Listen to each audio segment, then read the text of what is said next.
എല്ലാ പ്രിയപ്പെട്ട ഉദ്യോഗാർത്ഥികൾക്കും പ്രീമിയർ ഇൻസ്റ്റിറ്റ്യൂട്ടിന്റെ പുതിയൊരു വീഡിയോയിലേക്ക് സ്വാഗതം. 2025 മെയ് മാസം നടന്ന അസിസ്റ്റന്റ് പ്രിസണർ ഓഫീസർ പരീക്ഷയിലെ മലയാള ഭാഗത്തിൽ നിന്നുള്ള ഒരു ചോദ്യമാണ് നമ്മൾ ഇന്ന് പരിചയപ്പെടാനായിട്ട് പോകുന്നത്. നോക്കാം. ദുഷ്യന്തന്റെ വെള്ളക്കുതിര ഇന്നലെ വേഗം ഓടി. എന്താണ് വാക്യം? ദുഷ്യന്തന്റെ വെള്ളക്കുതിര ഇന്നലെ വേഗം ഓടി. ഈ വാക്യത്തിലെ ആഖ്യാതം ഏത് എന്നുള്ളതാണ്. എന്താണ് ആഖ്യാതം ഏത്? അപ്പോൾ ആഖ്യാതം ഏതെന്നുള്ള ചോദ്യത്തിൽ എന്താണ് ആഖ്യാതം എന്നുള്ളത് നമ്മൾ അറിഞ്ഞിരിക്കുക. ആഖ്യാതത്തിൻ്റെ കൂടെ തന്നെ നമുക്ക് പരിചയപ്പെടാൻ പറ്റുന്ന മറ്റൊരു പദമാണ് ആഖ്യ. ആഖ്യ, ആഖ്യാതം എന്നിവ എന്താണെന്ന് കൂടിയാണ് നമ്മൾ ഇന്നത്തെ വീഡിയോയിൽ പരിചയപ്പെടാനായിട്ട് പോകുന്നത്. എന്താണ് ആഖ്യ, എന്താണ് ആഖ്യാതം? ആഖ്യ എന്ന് പറഞ്ഞാൽ ആരെ, ഒരു വാക്യത്തിൽ ആരെ എന്തിനെ പറ്റി പറയുന്നുവോ അതാണ് ആഖ്യ. എന്താണ്? ഒരു വാക്യത്തിൽ ആരെ പറ്റി അല്ലെങ്കിൽ എന്തിനെ പറ്റി പറയുന്നുവോ അതാണ് ആഖ്യ. ആഖ്യാതമോ? ആഖ്യാതമാണ് നമ്മുടെ ചോദ്യം. ആഖ്യാതമോ?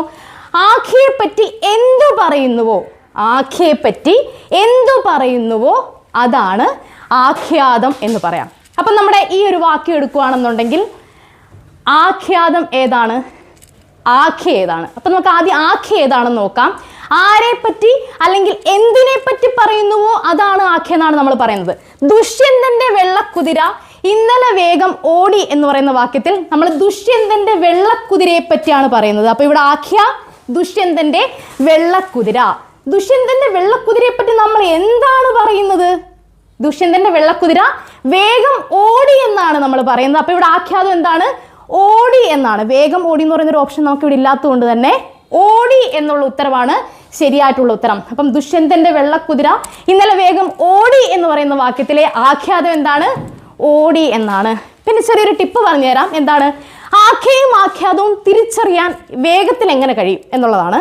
ആഖ്യ എന്ന് പറയുന്നത് എപ്പോഴും കർത്താവുമായിട്ട്, എന്താണ് കർത്താവ്? പ്രവൃത്തി ചെയ്യുന്ന അല്ലെങ്കിൽ ക്രിയ ചെയ്യുന്ന ആളിനെയാണ് നമ്മൾ കർത്താവ് എന്ന് പറയുന്നത്. ആഖ്യ എന്ന് പറയുന്ന പദം അല്ലെങ്കിൽ ആഖ്യ എന്ന് പറയുന്നത് എപ്പോഴും കർത്താവുമായിട്ട് ബന്ധപ്പെട്ട പദമായിരിക്കും. ഇവിടെ എന്താണ്? ദുഷ്യന്തന്റെ വെള്ളക്കുതിര ആഖ്യയാണ്, കർത്താവാണ് ഈ വാക്യത്തിൽ. ഇനി ആഖ്യാതം എപ്പോഴും ക്രിയയുമായിട്ടോ എന്നാൽ ചില സാഹചര്യങ്ങളിൽ കർമ്മവുമായിട്ടോ ബന്ധപ്പെട്ട പദമായിരിക്കും. ക്രിയ, ഇവിടെ ഓടുക എന്നുള്ളതാണ് ക്രിയ. അതുകൊണ്ട് തന്നെ ഈ വാക്യത്തിൽ ആഖ്യാതം എന്ന് പറയുന്നത് ഓടി എന്നുള്ളതാണ്. അപ്പം ആഖ്യ, ആഖ്യാതം എന്നിങ്ങനെ രണ്ട് പ്രധാനപ്പെട്ട കണ്ടന്റുകളാണ് നമ്മൾ ഈ ഒരു വീഡിയോയിൽ പങ്കുവെച്ചത്. അപ്പോൾ ഇതുപോലുള്ള കൂടുതൽ വീഡിയോകൾക്കായിട്ട് പ്രീമിയർ ഇൻസ്റ്റിറ്റ്യൂട്ട് യൂട്യൂബ് ചാനൽ സന്ദർശിക്കുക. താങ്ക്